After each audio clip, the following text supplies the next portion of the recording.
Mom chose my brother's anniversary party over attending my wedding, ignored my achievements for years, now begging for forgiveness after losing her inheritance. I'm Sarah, 30 years old, and I still can't forget the sting of my mother's decision to skip my wedding in favor of my brother's anniversary party. I had always hoped that when my big day came, she would be there to support me. After all, she was my mother. But that wasn't the case. Over the years, I watched as my achievements went unnoticed, while my brother seemed to get all the attention. Now, after years of silence, she's come back into my life, pleading for my forgiveness after losing her inheritance. The same inheritance she had once brushed aside to focus on my brother. The irony isn't lost on me, and I'm left to wonder, does she really regret her actions, or is this just another way for her to secure what she's lost? Growing up, I always thought that my family was typical. My parents were loving, and I had a strong bond with my brother. But as I got older, things began to shift. I started to notice subtle differences between the way my brother and I were treated. My mother, who had always been my biggest cheerleader when I was younger, began to shift her focus. It wasn't immediately obvious, but small things started adding up. When I graduated college, my mother was too busy with my brother's new housewarming to attend my ceremony. When I got my first job, it was my brother's promotion that everyone celebrated, not my own. It wasn't just a matter of him getting more attention. It felt like she actively ignored my accomplishments. I tried to brush it off, thinking it was just a phase, but as the years went by, it became clear that this wasn't just temporary. The turning point came on my wedding day. I had spent years planning my dream wedding. I poured my heart into every detail, hoping that my mother would be there to support me, like every daughter dreams. But when the big day arrived, she wasn't there. She had chosen to attend my brother's anniversary party instead, even though his celebration was a mere coincidence with my wedding date. I was crushed, but I kept my composure. I knew I couldn't control her choices, but it was a moment that would stay with me for years. Years passed, and I built my life without her active involvement. I married, had children, and found success in my career, all while silently feeling the absence of my mother's presence in my life. But just as I thought I had accepted it all, I received a message from her, one that would change everything. She was reaching out, asking for forgiveness after losing the inheritance she had always been so focused on. The inheritance that, for years, had taken precedence over me, her daughter. She now wanted my help, hoping to make things right, but I couldn't help but wonder. Was this about her truly seeing the error of her ways, or was it just a desperate attempt to fix the mess she had made of her life? I grew up in a home that, on the surface, appeared perfect. Both of my parents were hardworking, and my brother and I shared what I thought was a solid bond. It wasn't until I hit my teenage years that I started to feel like something wasn't quite right. My brother, who had always been the more outgoing one, started getting more attention from my parents. I didn't mind at first, figuring it was just part of being the quiet one in the family. However, as time went on, the imbalance became more obvious. My brother's achievements were celebrated with grand gestures, special dinners, weekend trips, and extravagant gifts, while I often felt like an afterthought. When I graduated high school, I thought it would be my moment to shine. But my mother, ever the perfectionist, was too busy planning for my brother's next step. Instead of attending my graduation, she sent a card and a check, while my father made a brief appearance, only to leave early for a golf outing. At that moment, it felt like everything I'd worked for had been disregarded. My brother, who had no problem seeking out attention, seemed to relish in this, subtly pointing out my mom's neglect. But my mother wasn't just overlooking me, she was actively minimizing my achievements. I remember being promoted at work after years of hard dedication. Instead of congratulating me, my mother brushed it off as if it were no big deal. Meanwhile, my brother had a much smaller accomplishment at the same time, and she made it a huge celebration. I could never escape the feeling that I wasn't enough. The most painful instance came when I got engaged. I had envisioned my wedding as a beautiful day where my family would come together to celebrate me, my happiness, my future. Yet when the day came, it wasn't my day. My mother chose my brother's anniversary party over attending my wedding, claiming it was a more important event. I tried to tell myself that she had her reasons, but the hurt was undeniable. It wasn't just about missing a celebration, it was about feeling like I was always playing second fiddle, no matter how hard I tried. I learned to cope with the disappointment. I buried the feelings deep down, focusing on my career, my relationship, and my future. But the truth was, I carried that pain with me for years. And when my mother reached out after all this time, wanting forgiveness after everything had crumbled in her life, I didn't know what to feel. It was hard to shake the feeling that she only wanted me back in her life because of her own desperation, not because she truly cared. The moment I received the call from my mother, I had no idea what to expect. It had been years since we last spoke with any real depth. The strained relationship between us had become a wall of silence, filled with unresolved emotions and too many unspoken words. But this time, her voice on the other end of the phone sounded different, desperate even. "I need to talk to you," she said, her tone soft, almost pleading. "I know things haven't been easy between us, but I've made a huge mistake. I need your forgiveness." I listened carefully, unsure of what she was getting at. What could possibly be so urgent after all this time? My heart raced, but I refused to let my emotions take over. It had taken years for me to build my own life, separate from the toxic dynamic of my family, and I wasn't about to let it all unravel just because she decided to reach out now. "What do you want from me?" I asked, trying to keep my voice steady. I lost everything, and now I don't have anyone else left. Your father and I, well, we're not on good terms, and your brother has his own family, his own life. I've made so many mistakes, but I'm asking you for forgiveness. Please. I'm not the same person I was back then. I couldn't help but feel a knot tighten in my chest. The truth was, I hadn't been prepared for this. The sudden admission of guilt, the vulnerability in her voice, it felt like a punch to the gut. She had never shown this side of herself to me before. She'd always been so proud, so self-assured, as if she never had to answer for the damage she caused. "I don't know if I can forgive you," I said quietly, swallowing the lump in my throat. "You hurt me too much. It's not just about missing my wedding, it's about years of neglect, of choosing my brother over me, over and over again." There was a pause on the other end of the line. I could almost hear her struggling with what to say next. "I know," she finally whispered. "And I'm sorry. I should have been there for you. But right now, I need your help." That's when the bombshell dropped.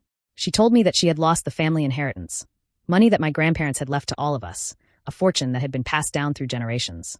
My father, who had always been in charge of handling family assets, had recently informed her that the inheritance was no longer accessible. To make matters worse, she had squandered much of her own savings on poor investments, and, to top it off, my brother had no interest in helping her. "So, what do you want me to do?" I asked, my voice steady despite the whirl of emotions inside me. I need you to help me," she said, her voice shaky. "I know it's a lot to ask, but I'm begging you. I don't have anyone else." The word stung more than I expected. She hadn't even apologized for what she'd done to me, but now she was begging for help, asking me to make up for all the years she'd abandoned me. "I can't just forgive everything that easily," I replied, feeling a cold sense of finality settling in my chest. "Not after everything you've done. Not after what you chose over me." But there was more to her plea that I hadn't anticipated. She wanted not only my help but also for me to reconcile with her, to let go of the hurt, and to make amends for all the years of distance. That was when I realized that this wasn't just about money. It was about control and her desire to rewrite the past. I didn't know if I could ever forgive her for the hurt she caused. But I knew that whatever happened next, I would need to stay strong for myself and my future. The days that followed were a whirlwind. My mother, who had spent so many years making decisions that hurt me and choosing my brother's needs over mine, was now asking for something more from me. I was torn between the bitter resentment I still held and the strange sense of obligation I felt to help her. But despite her attempts to convince me otherwise, I couldn't shake the reality that she had only reached out to me because of her desperation, not out of any real remorse for the years of neglect. At first, I tried to maintain my distance. I didn't want to be caught up in her mess again, to become another pawn in the game she'd played for years. But she was persistent. She called, she sent texts, and every time I ignored her, I felt the weight of guilt pressing on me. In the back of my mind, the thought of losing her, however dysfunctional our relationship had been, kept gnawing at me. I had my own family now, my own life, but there was still a small part of me that wondered if I should just let it all go and try to make things right. But then, the truth came crashing down in a way I hadn't expected. One afternoon, I received a message from my brother. He didn't know I'd been talking to our mother, and his message was the last thing I anticipated. It was a simple text, a few lines that turned my world upside down. "Don't help her," he wrote. "She's manipulating you. She's always been like this. She just wants to get her hands on the inheritance and make us all feel guilty." It took me a moment to process his words. My brother had always been the golden child, the one my mother had favored. He was the one she'd chosen to celebrate at every opportunity, while I was left in the shadows. But now, suddenly, he was telling me that her desperation was all a calculated move. It wasn't about reconciliation. It wasn't about mending our broken relationship. It was about money. I felt betrayed. The thought of my mother being so manipulative, so deceitful, was too much to bear. All the years of pretending, all the moments she had pretended to care, only to use me now for her own benefit, it made me sick to my stomach. I had been nothing but a means to an end for her. That night, I confronted her. The conversation was tense, filled with anger and disappointment. I told her everything my brother had said, how I felt manipulated and used, how I had spent years feeling abandoned while she had always been focused on her own needs. And then I told her the one thing I had been avoiding for so long. "I can't help you. Not now. Not after everything." For the first time in years, she didn't argue. She didn't make excuses. There was a long silence, and when she finally spoke, her voice was weak, defeated. "I understand," she said. "I didn't realize how much I had hurt you, but I thought I could fix it. But it was too late. I had spent so many years rebuilding my life and my happiness without her, and I wasn't about to let her toxic behavior creep back in and destroy it." She hung up, and for the first time, I felt free. I didn't know what would happen next, but I was certain of one thing. I couldn't keep letting her hurt me. My relationship with my mother would never be what I hoped it could be, and that realization was heartbreaking. But it was also liberating. The days that followed my confrontation with my mother were a strange mix of relief and guilt. On one hand, I had finally released the weight of years of neglect and manipulation. I no longer had to keep pretending I could make her happy or gain her approval, which had always felt like an impossible feat, but on the other hand, there was emptiness, a void left by a mother who had never really been there for me in the ways that mattered most. The dream of having a healthy, nurturing relationship with her was shattered, and that hurt more than I initially thought it would. My brother, who had always been aligned with my mother's values and expectations, reached out to me after the fallout. His message was terse and filled with disbelief. He wanted to know why I had distanced myself, why I hadn't come to her aid when she was facing such hardship. He was still very much in her corner, despite everything that had transpired. His loyalty to her was something I could never fully comprehend.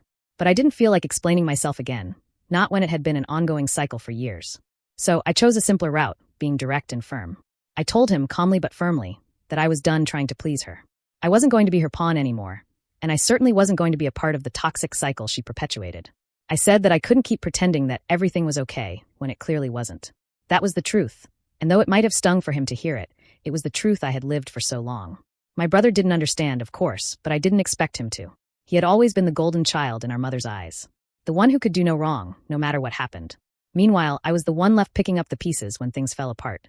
I had spent my life trying to earn her love and affection, but it was always a game where the rules changed to suit her whims. That was never going to change, and I was finally ready to accept it. As the months passed, I noticed a shift in my relationship with my father. He had always been emotionally distant, caught up in his own world, rarely acknowledging the struggles I had gone through with my mother. But over time, as he saw the distance growing between her and me, something seemed to change in him. Perhaps it was a realization of how deeply he had failed me as a parent, or maybe it was just the weariness of seeing how broken things had become. Whatever the reason, he began reaching out more. His gestures were small but meaningful, sending me a thoughtful text on my birthday, asking about my work, and even inviting me to dinner a few times, just the two of us. Though it was a step in the right direction, I knew that I couldn't expect everything to be fixed overnight. Our relationship would never be the same, and I had accepted that. There would never be the kind of father-daughter bond one had hoped for. But the small acts of reaching out gave me hope, and slowly, I allowed myself to let go of the anger and disappointment that had held me back for so long. The healing was gradual, but it was happening, and that was enough for me. My mother, on the other hand, didn't make things any easier. After our confrontation, she tried multiple times to reach out. She sent me long messages, calling me selfish and accusing me of abandoning her when she needed me most. Other times, she would leave me voicemails, apologizing for everything she had done and begging me to come back into her life. At first, I was torn. Part of me wanted to believe her, wanted to believe that, after all these years, she had finally realized the damage she had done. But deep down, I knew better. I knew that the same manipulative tactics that had driven me away were still at play. She wanted to rewrite the past, erase the years of emotional neglect and betrayal, and pretend that everything was fine. But it wasn't, and it never would be. I didn't respond to her. I didn't feel the need to explain myself anymore. Each time she tried to re-enter my life, I felt that familiar pang of disappointment and anger. I knew that if I allowed her back in, I would be setting myself up for another round of heartache. So, I stayed firm in my decision to keep her at arm's length. I couldn't risk falling back into the same patterns. Over time, I found myself focusing on my own life, on my family, my career, and my personal growth. I spent more time with friends who supported me, who saw me for who I was, not as an extension of my mother's expectations. I leaned into the things that brought me joy and fulfillment. I built a life for myself that didn't revolve around trying to gain approval from people who would never give it to me.